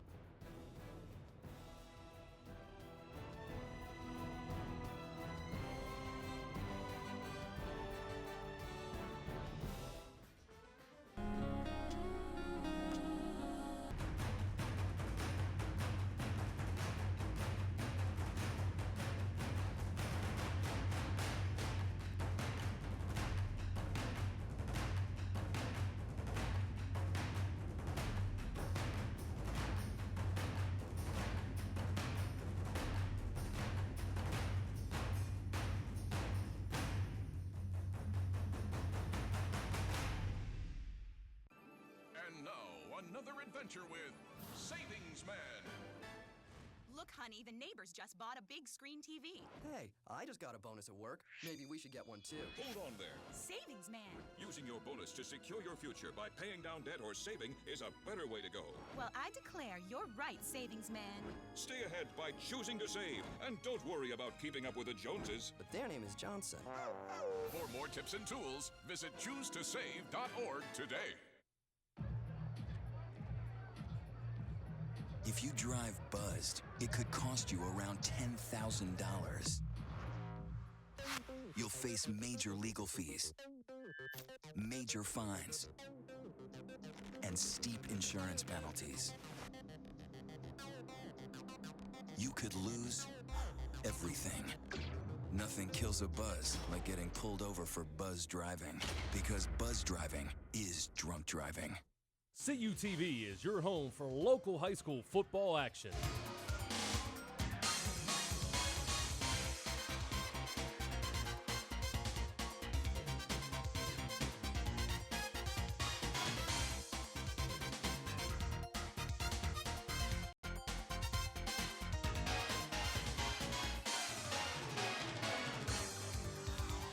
Sundays at 8:30, Thursdays at 5:30, only on CUTV.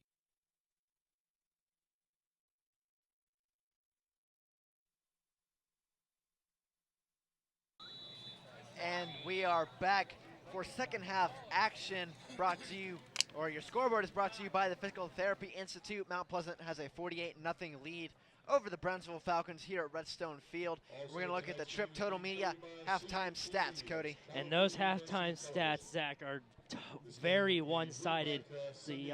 The closest thing is the penalties. You know, each team both has 2 penalties. But the score is 48-0, Zach. Let's go. Let's take a look at how we got there. Absolutely, in this Cody. We have. Sorry for interrupting you. We have a lot of highlights. The first touchdown, Brett Fess, on the handoff to the outside. That was the first touchdown, I believe, for Mount Pleasant. Scored within 27 seconds. And then the second touchdown from Gambita to Malera. He is the tight end for Mount Pleasant, number 17. He caught both of the first 2 passes of the game for the Vikings. Yeah, Mount Pleasant just piling on the points in the first half. And we see this is Brian Fletcher showing some great athleticism here on this run. Even though he didn't gain that many yards, still did a good number of juke moves and spin moves to evade the defenders, but then eventually too many got on him. You know, we have some more Mount Pleasant highlights. We have no time for that, though, as second half kickoff is here. Domenico kicks it away. Brownsville to receive it. And it will bounce a little bit, taken at the 10-yard line, a little bit of return room. Out to around the 25-yard line, so a 15-yard return. Brownsville will set up shop a little bit farther than a touchback line. And that will be the first down mark for Brownsville. And as you said, Zach, before, during the first half, the mercy rule is starting to come into effect now with the 48-point lead that Mount Pleasant has. It's the clock is continually running now. There's 11 minutes and 27 seconds as the third quarter just got underway, but we'll see that come into effect now. Absolutely, Cody. The running clock, I believe, only stops for change of possessions as well as injuries. So Brownsville will start at the 25-yard line. 4 receivers, 2 on each side, but it is a handoff to Fletcher. he has a little bit of running room. He has a new set of downs. That is the longest gain on any play for the Falcons all night long. Looks like they might have eclipsed their total yardage as well from the first half on that one play. Yeah, and that was a very rare first down conversion by the Falcons. We didn't see too many, if any at all, in the first half. So the Falcons really coming out of the gate here saying, we're not done yet. We're going to play for all that we have left. And here they are running it up to get some first downs and some offensive key plays. So Brownsville with a new set of downs, 1st and 10 and a half minutes left in the third quarter, just getting underway here. If you just joined us, Mount Pleasant, 48-0 lead, mercy rule in effect. Fletcher with the handoff, he is taken down about 4 yards behind the line of scrimmage. It'll be about 2nd and 14. So had a big gain the first play, and now a loss on that one. So yeah, doing a lot to get down the field, but then it goes all for naught. Yeah, the defense really quick to stand up there on Brownsville's running game there. The running defense for the Vikings has been stellar as of this game, you know, not letting Brownsville get much of anything. So bring up 2nd and 13 actually for the Falcons. It's another handoff to the outside. Has a little bit of running room. He's still going. The ball is loose, but the runner will be marked down. That is number 15, Devontae Stafford. But there's a flag on the play. We might see a holding call, possibly even a clipping maybe. It's a rare one. Might see that one here.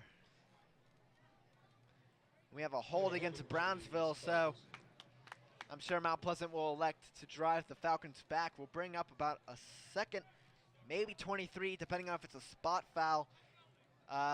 If it is, then it'll bring up 2nd and less. So we'll have to see exactly where the ball is going to be marked at. And the clock is continuing to run. We're just under 9 minutes left to go in the third quarter now.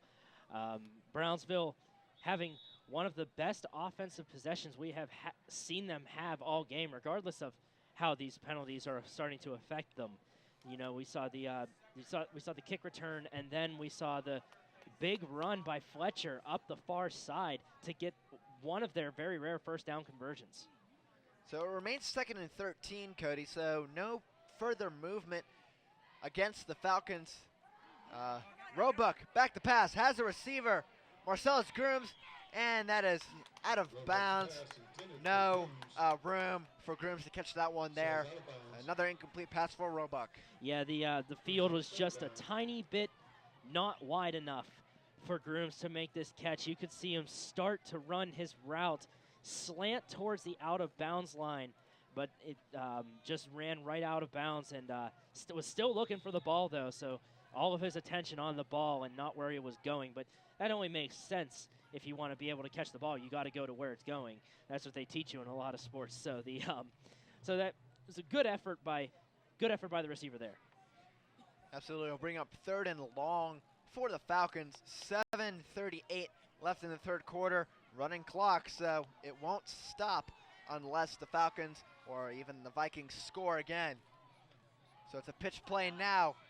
It's a run. Devontae Stafford gets to about the original line of scrimmage, so a gain of 3 on the play. It'll bring up 4th and 10, and we'll probably see Brownsville's punt team come out.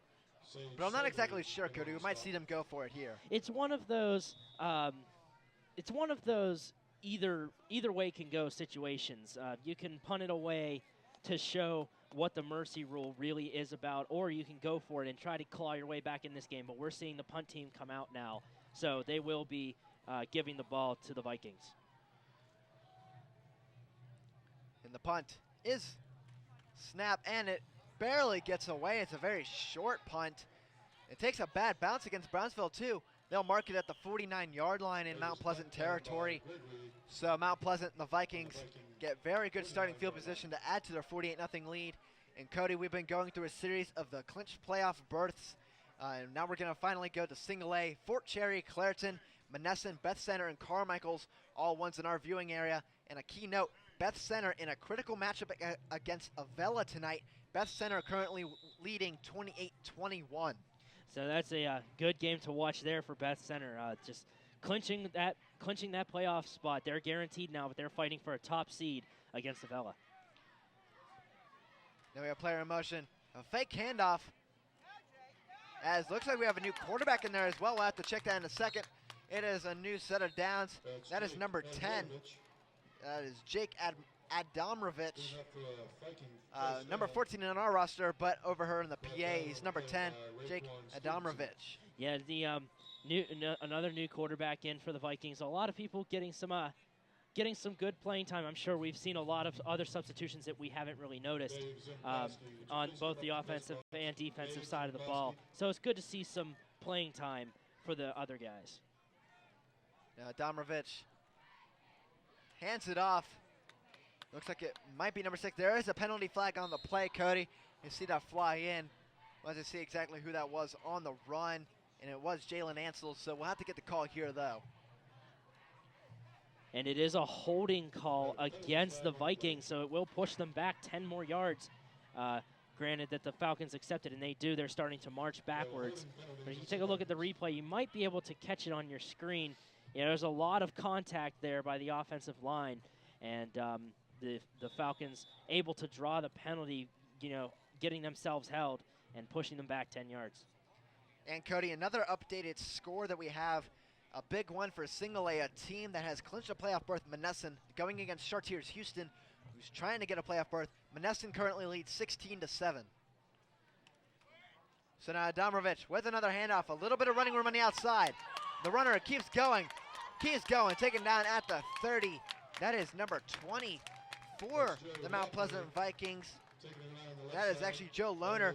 We had him number 22 on our roster. We mentioned him before. Now we finally get to call his name for real this time. Yeah, there might have been a mistype there or a typo on the roster that we have, but still showing some great athleticism here, sneaking out to the outside and evading some defenders, breaking a couple tackles even.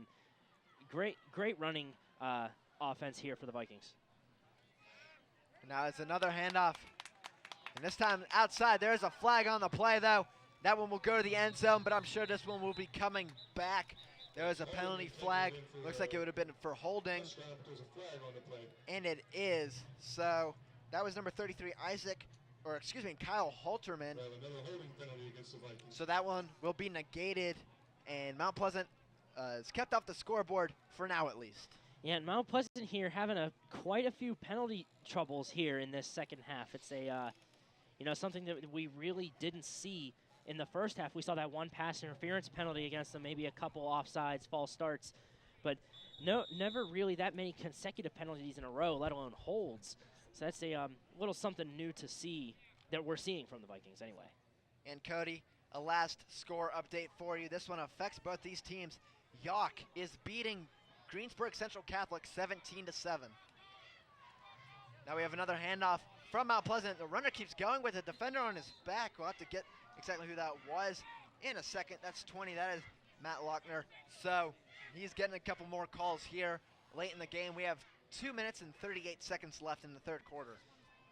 And once again, trying to find a hole, but the Brownsville defenders all over them and not letting them go anywhere. All that effort was to no avail. Good stop there by the defense.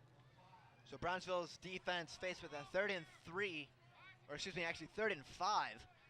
We'll see if they can stop them here. There's a fake handoff. Adamrovich will keep it. He will not get the first down behind the line of scrimmage, so maybe a loss of 1 on the play. Brownsville's defense has stood up the last couple possessions, Cody. That's a very good bright spot for the Falcons to have. And that was a huge hit there by the Brownsville defender, whoever it was on the tackle. I'm sure you could hear the crowd gasp as the hit was delivered. That was number 88 for the Falcons, Isaiah Mathias. So a big hit right there. We're going to see the punt team come on. Or actually, no. Mount Pleasant's going to go for it, Cody. So 4th and about 5, they're going to go for it. There's a handoff. And that is going to be just enough for a first down, it looks like.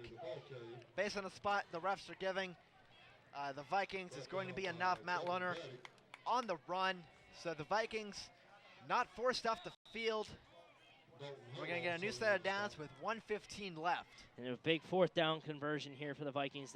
This allows them to maintain control of the ball, and the ball here signifies a lot more to this game. It signals the whole game. You know, they can control the clock, control the yards, they can control everything. Adamovich with the snap, hands it off. No, he keeps it himself. Quarterback keeper runs to the outside, but he's met by a couple defenders for the Falcons. So a loss of about 1 or 2 yards on the play. There's under 45 seconds left. We might see one more play in this quarter. Yeah, there will be at least one more because there's about a 10-second difference between the game clock and the play clock. The play clock in the high school level, if I'm recalling correctly, is set at 35 seconds, and we saw the play down with about 46 on the clock. So that'll be there will be at least one more play in this half. You're about to see it happen right now.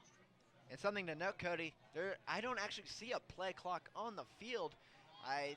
From my knowledge, I thought it was a rule you had to have a play clock on the field, but nonetheless, Adamovich will keep it up the middle again.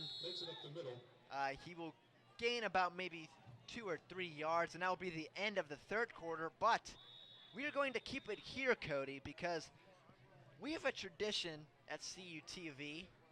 As you look at your scoreboard first, brought to you by the Lee Supply Company, Inc. It's 48-0 Mount Pleasant at the end of the third quarter. But like I was saying, we have a tradition here at CUTV and the high school football game of the week, the hot dog score, and Brownsville gets a 9.6. We'll see exactly where they places them in the standings in just a second. But no matter where they stand so far through the season, they definitely have to give them the hospitality award. We got some free t-shirts early in the game. We got some free deep fried Oreos. My first time ever having them. It's like heaven in a bite. Thank you, Gary Smith, for introducing me to those.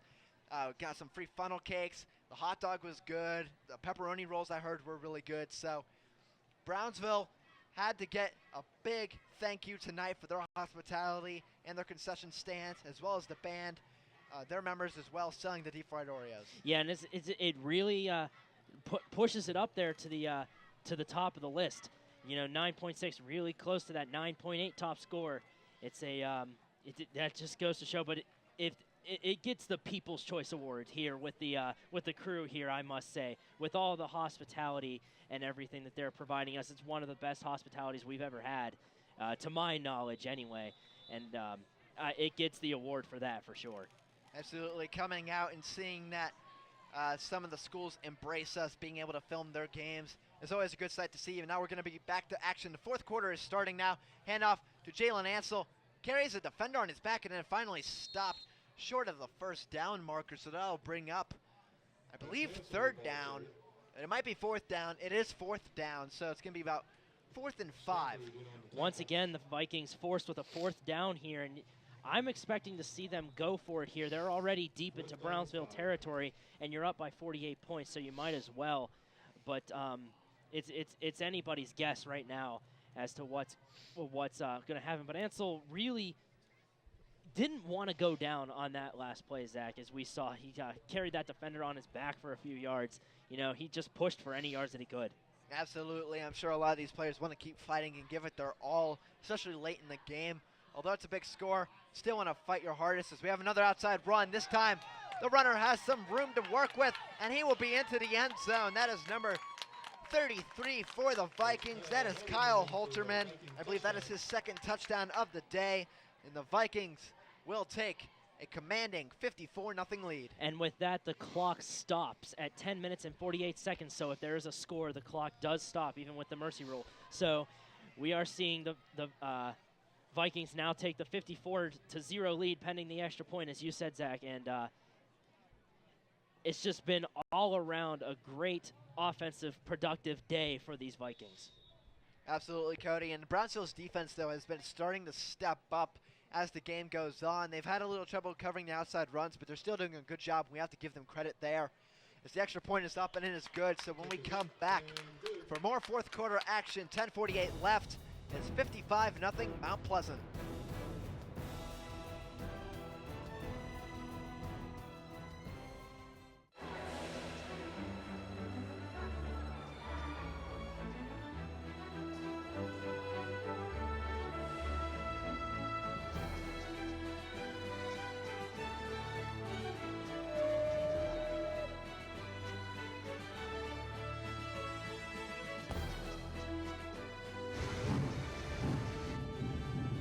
explore new worlds. Read. Visit literacy.gov and let the journey begin.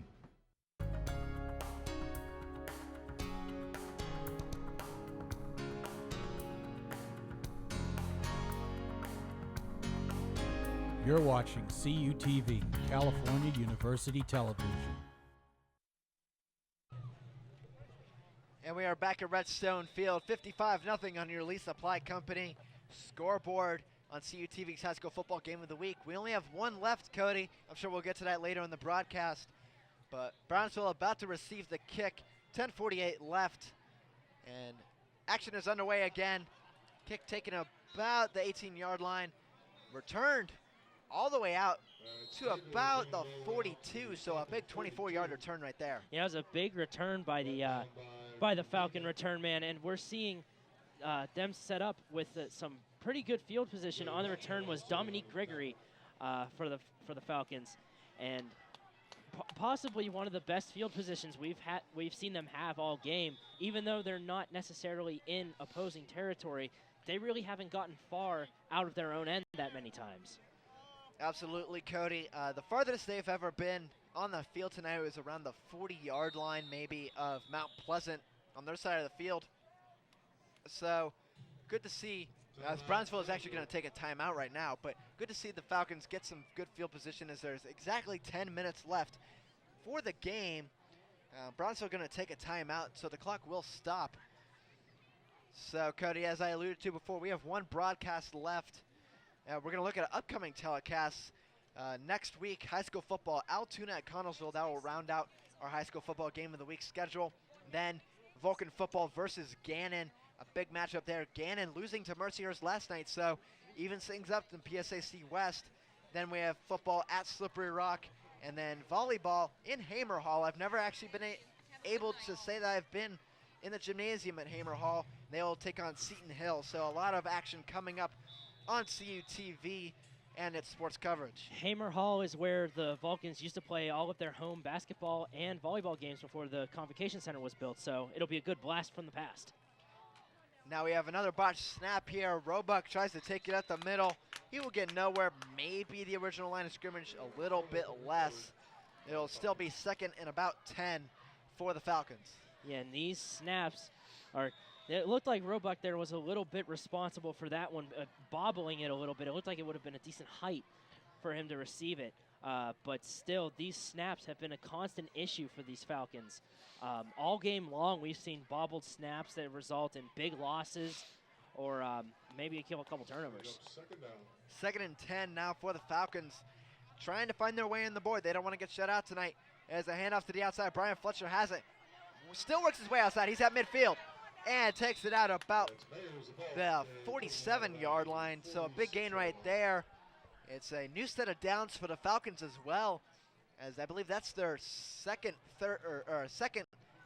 new set of downs, not counting the one off a pass interference penalty. And I'm sure that Fletcher going out of bounds was just a force of habit to try and stop the clock. But as we saw, it'll be to no avail with the mercy rule in effect. So it's probably just a force of habit from the running back. So a good habit to get into, Zach, if I may say.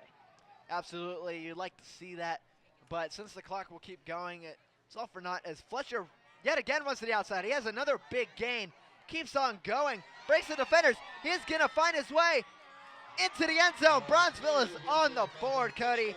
Fletcher with a lot of yardage there to work with, a couple big runs in this game, and he finds his way 4-6, so Brownsville will not find themselves shut out tonight. It's a good moral victory for them, I would have to say. Yeah, Brownsville getting on the board for the first time with 8 minutes and 21 seconds left to go in the fourth quarter on this outstanding run by Fletcher. It was over 50 yards long.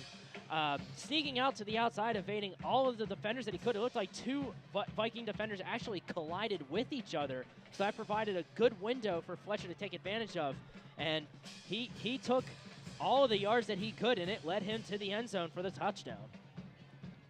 Now it looks like Brownsville's actually going to go for two on this one, Cody. So trying to make it a 55-8 score. Handoff to Devontae Stafford. He will be taken down well short of the goal line. So it's 55-6 Mount Pleasant. When we come back, the rest of the fourth quarter here on CUTV.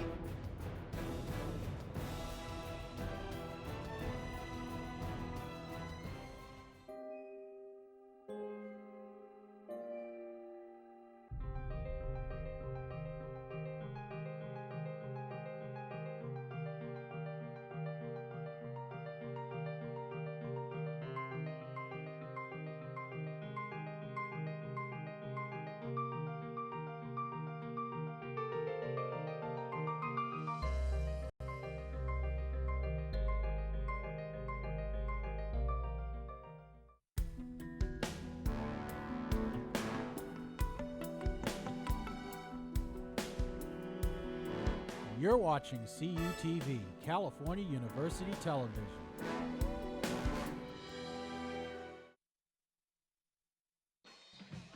And we are back here on CUTV's High School Football Game of the Week. Brownsville finally getting on the board, Cody. It's now 55-6.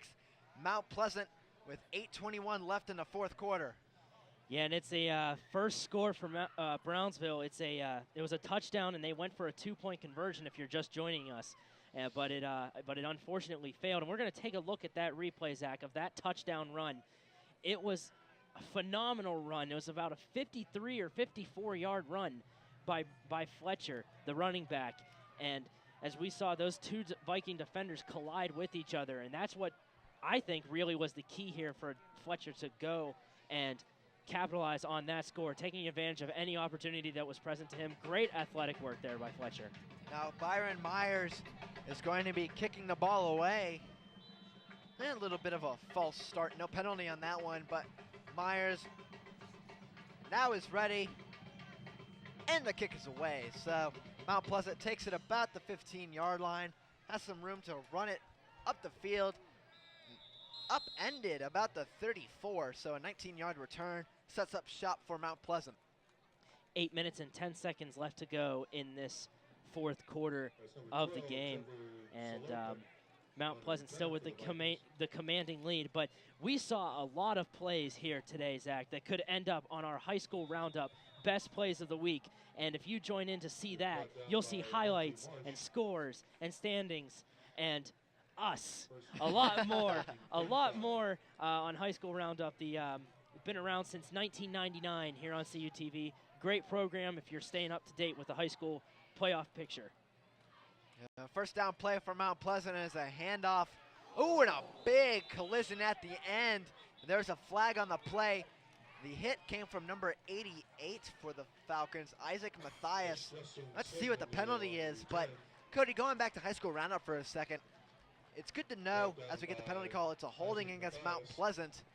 But it's good to know that we actually have a lot of viewers in the show, and you actually were talking with one of the Mount Pleasant coaches who recognized you from our program and saw some of our scoreboards and highlights. This is the first Mount Pleasant game we've done all year, but he remembered in the first week that we did the show, we picked against Mount Pleasant against GCC, and they proved us wrong on that one. But it's good to know that even the coaches watch our show and stay up to date with the rest of the league as well. Yeah, and that took me aback a little bit whenever he approached me, but it makes us feel good that we do have loyal viewers out there who enjoy our show, and we appreciate the feedback coming, no matter if it be good or bad.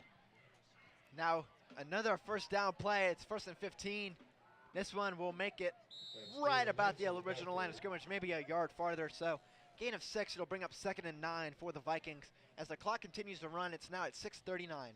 Yeah, the Vikings just taking it up the gut here, running the clock out, draining it, melting it, however you want to describe it, off of the scoreboard. With their 49-point lead that they have now, it's a big commanding lead.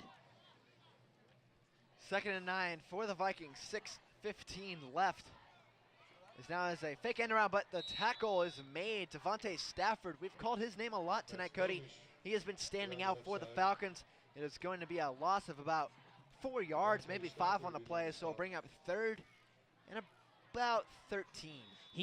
You're right, Zach. He has really stepped up, and we've seen him step up on that goal line defense as well, which has been the best thing for the Brownsville Falcons here tonight.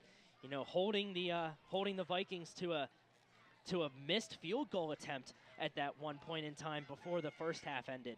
It's been a great presence by the Falcons' goal line defense. So 3rd and 13 now for the Vikings. 5.5 minutes left. High snap, handoff up the middle. Falcons able to take him down. About a 6-yard gain, maybe 7. So bring up 4th and 7. And Mount Pleasant's punt team is going to come out. I believe that's the first time all night we've been able to say that, Cody. Yeah, Mount Pleasant's the Mount Pleasant Vikings still have yet to punt in this game. And with 5 minutes left in the fourth quarter, the punt team takes the field for the first time, as well as the Brownsville return team is taking the field for the first time. So we're going to see a play that we haven't seen yet here today. It looks like the returners for Brownsville are number 5, Marcellus Grims, and 21, Kyle Little. And they are back to receive the punt. It's a very short, wobbly punt. It'll be taken down by a Mount Pleasant defender at about the 34-yard line. So average starting position for Brownsville throughout the night. So the Falcons with 4.5 minutes left, just under that. The clock continues to run, Cody. So not a lot of time Brownsville to work with. If they could get on the board, that'd be good for them. But one way, we've had an excellent broadcast, one way to keep up with that and the rest of our programming is go to cutv.calu.edu and watch our live stream. We'll also go to YouTube where we post highlights. Also full games now this year, Cody. It's a great way. I'm from Georgia. Good way to have my family watch all the programming that we do. I'm sure it's yours as well and the rest of our crew to see exactly what we do each and every week. And it makes such a great experience here at CUTV. Yeah, it's a great way to outreach internationally through the internet and with the live streaming. It's the future. The future of technology is on the information superhighway. And now another botch snap. This one picked up by Fletcher, though, and he takes it for maybe no gain. So bring up about 2nd and 10. That's a weird play right there, Cody. Roebuck botched it. Fletcher picked it up. And I think even Fletcher lost at the end, and Roebuck ended up with it. Fletcher looked like the Batman that we saw during the marching band's halftime show. More or less came to the rescue, picking up that ball really quick. You know, it was a great effort there by Fletcher. but the Brownsville's marching band featured a Batman show, and that's exactly what Fletcher looked like. Yeah, it was a very entertaining show. I'm sure you saw that during halftime. If not, go back and look at it when it's on YouTube. We have another handoff to Fletcher. He is upended right around the 40-yard line. Looked like he had some more room to work with, but his feet are taken out from below him. So with 2:45 left, it's going to bring up about 3rd and maybe 6. Yeah, it looked like it was a little bit of a half hurdle there we saw by Fletcher, if you will. The trying to hurdle over a guy on the ground, but able to, looked like sneak an arm up in there and trip up one of his legs, and that caused him to spiral in the air like that. But Fletcher doing anything that he can. It could have been another touchdown for the Falcons if he broke away. So 3rd and 6 now for the Falcons. 2:15 left in the game. As we have a handoff to Stafford. He has some room up the middle. He breaks it to the outside. Devontae Stafford with all the room to work with on the sideline. He is going to go into the end zone. So Cody, Brownsville comes alive in the fourth quarter and they get on the board. It now stands 55-12. We might see Brownsville go for 2 and trying to make it an even score. As we actually see a scoreboard malfunction, they give the points to Mount Pleasant. I'm sure Brownsville not very pleased with that. They want the points that they earned. Yeah, well, they have since corrected it. It's now reads 55-12 in favor of Mount Pleasant. But I noticed that scoreboard malfunction too, but luckily they got it corrected to eliminate any confusion. But still, what a run there. We're seeing now the Brownsville Falcons running game come alive, almost as if it were how the Mount Pleasant running game was earlier on in this game. You know, they're really coming alive, breaking away for all those big runs and scoring touchdowns on them. So the extra point opportunity arises now for Byron Myers,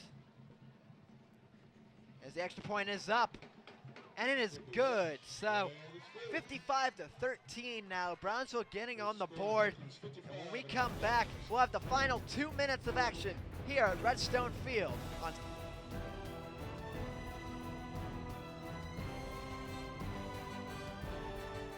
CUTV is your home for local high school football action.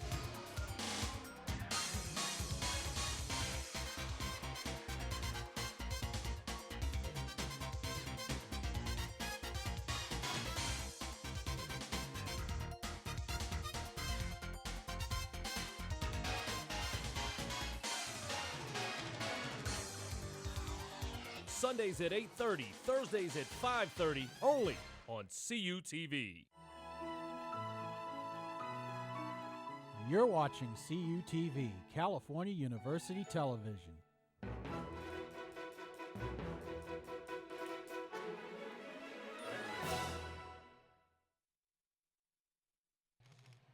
And we are back. Brownsville with some points here in the fourth quarter, making it a 55-13 game. The mercy rule still in effect, though. We have a minute 58 left as kickoff is away from Myers. A long kick taken about the 13-yard line by Mount Pleasant returner. He tries to work his way outside, and he will. And he is finally taken down at around the 36-yard line, so a gain of 23 on the return. With a minute 45 left, though, Cody, we were talking during our break. It's good to see Brownsville get on the board. Such athleticism in their touchdowns as well. Yeah, they do have a lot of athleticism, but like you were telling me, they just didn't seem like they were able to use it to its fullest potential. You know, the defense for the Vikings has been really, really excellent all around, if you will. And that's really what stopped this Brownsville athletic offense. And we're starting to see it come alive a little bit here in the fourth quarter with them putting 13 points up on the board. Absolutely, Cody. We have a minute 12 left now. I'm sure we won't see very many plays here. We might see one or two.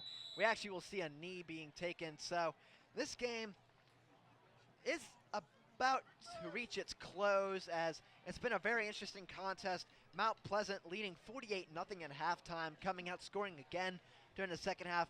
Brownsville, their defense started getting it together late in the first half into the second, and their offense came alive as well. And this is a team, counting this one, has lost 17 in a row. Mount Pleasant stays undefeated.